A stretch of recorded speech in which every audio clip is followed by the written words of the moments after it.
Hello students, welcome to my channel. This is Roshan sir Max. इस channel पे नए हो या पहली बार हो तो इस चैनल को सब्सक्राइब कर लीजिए, साथ ही बेल आइकन को प्रेस कीजिए ताकि एजुकेशन से रिलेटेड हर वीडियो तुरंत आप तक मिलता रहे। सेकंड लैंग्वेज तेलुगु या फर्स्ट लैंग्वेज तेलुगु समझने के लिए हमको ज़रूरी है कि तेलुगु थोड़ा भी हमको समझ में आ गया तो हम लेसन्स या वर्ड्स आसानी से समझ सकते हैं। बहुत सारे स्टूडेंट्स तेलुगु की शिकायत करते हैं कि तेलुगु हमको समझ नहीं आती, तेलुगु के आंसर्स हमको जल्दी याद नहीं होते और तेलुगु पढ़ने की कोशिश करते हैं हम फिर भूल जाते हैं। इसका मेन रीज़न यही है कि तेलुगु अंडरस्टैंड नहीं होता है हमको, इसकी वजह से हमको तेलुगु याद नहीं रहती। कुछ स्मॉल वर्ड्स आज सीखेंगे हम तेलुगु के जो डेली हमको यूज़ होते हैं। अगर ये वर्ड्स अगर आप अच्छी तरह समझ गए तो आपको तेलुगु समझने में बहुत ही आसानी होगी। चलिए स्टार्ट करते हैं। सेकंड लैंग्वेज तेलुगु और या फर्स्ट लैंग्वेज तेलुगु सभी स्टूडेंट्स के लिए काम आने वाली है और स्पोकन तेलुगु को आप यहाँ पर देख सकते हैं।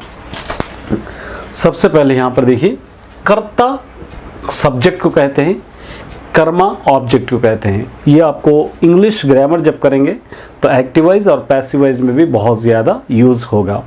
तो कर्ता कर्मा क्रिया भी होता है, ये तो हम ऑलरेडी पार्ट्स ऑफ स्पीच में कर सकते हैं। क्रिया मतलब वो होता है। देखिए सब्जेक्ट आई, आई का मतलब क्या होता है? नेनु, जिसको हम उर्दू में कहते हैं मैं, मुझको, आई।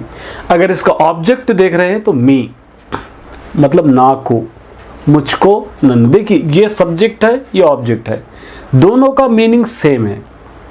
आई का मतलब भी मैं है, मी का मतलब भी मैं है। तो इस दोनों में डिफरेंस क्या हो रहा है? ये है सब्जेक्ट, ये है object.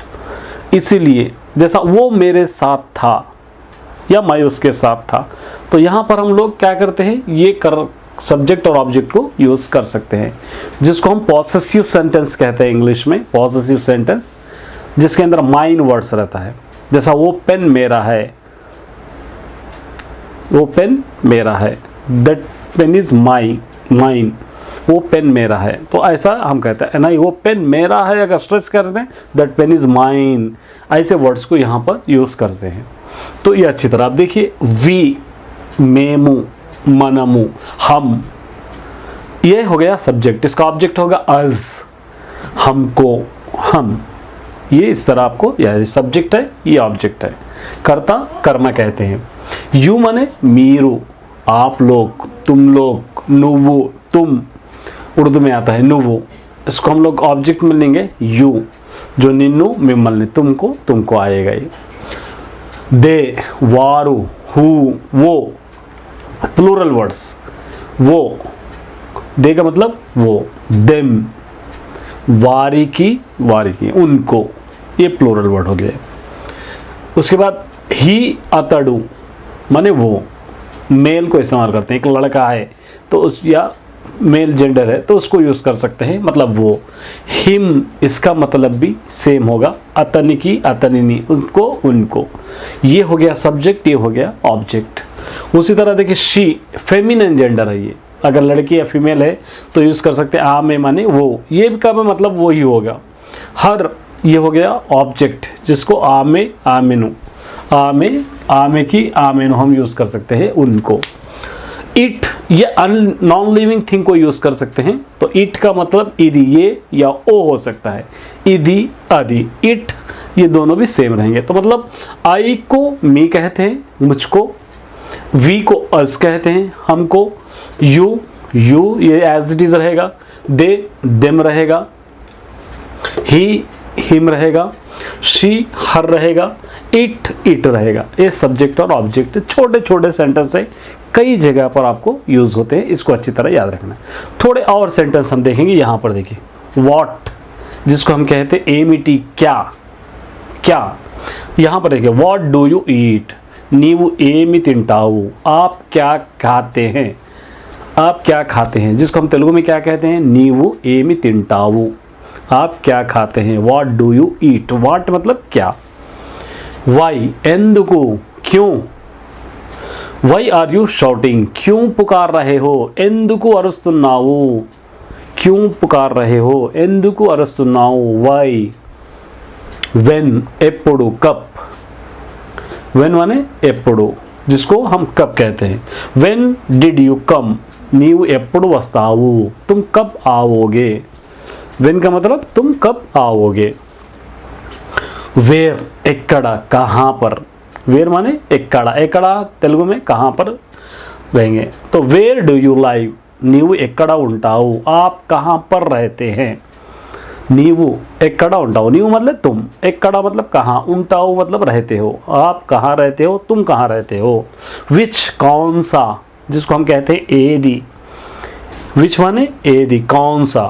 which color do you like, यहाँ पे నీకు ఏ రంగు ఇష్టం, आपको कौन सा कलर पसंद है. which color do you like, आपको कौन सा कलर पसंद है. నీకు ఏ రంగు అంటే ఇష్టం, ఇష్టం का मतलब पसंद. whose ఎవరిది, किसका.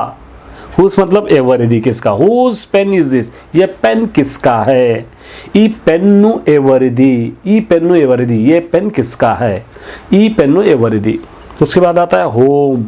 होम का मतलब ఎవరిని, किनको, ఎవరిని किनको. होम डिड यू सी, किनको आप देखे हैं. ఎవరిని చూశావు, ఎవరిని, ఎవరిని చూశారు, किनको देखे हैं. इस तरह लिखेंगे. हाउ एला कैसे, हाउ एला कैसे. हाउ डज दिस वर्क, ये काम कैसे हुआ. ई पना ए पनी एला सागिंदी, ये काम किस तरह हुआ. हु माने ఎవరు, कौन. हु ओपेन दिस डोर, ఈ तलपु ఎవరు తెరిచారు, ये दरवाज़ा कौन खोले. ये छोटे छोटे सेंटेंस है जो आपको तेलुगु सिखा सकते हैं. నేను मतलब आई, నువ్వు मतलब तुम, వీరు मतलब ये, వారు मतलब दोस्त, ఇది मतलब इट, అది मतलब दट, शी मतलब ई में, आ में. उसके बाद हर मतलब भी ई में होता है. इस तरह छोटे छोटे वर्ड्स अगर आप सपोज तेलुगु में कहते हैं नी पेरू एमिटी, व्हाट इज़ योर नेम, आपका नाम क्या है. नी पेरू एमिटी, ये मैं मैसेल्फ लिखाऊंगा. नीवु एक्कड़ उंटावु, वेयर डू यू लाइव, आप कहाँ पर रहते हो. छोटे छोटे सिंपल सेंटेंस अगर याद करेंगे तो तेलुगु आपको खुद ब खुद आ जाएगी. तो एक क्लास है तो अच्छी तरह एक बार देख लीजिए सब्जेक्ट ऑब्जेक्ट. इस तरह धीरे धीरे करके थोड़े थोड़े हम तेलुगु के वर्ड सीखेंगे छोटे छोटे, ताकि हमको आसानी लगे. ऑल द बेस्ट सभी स्टूडेंट्स.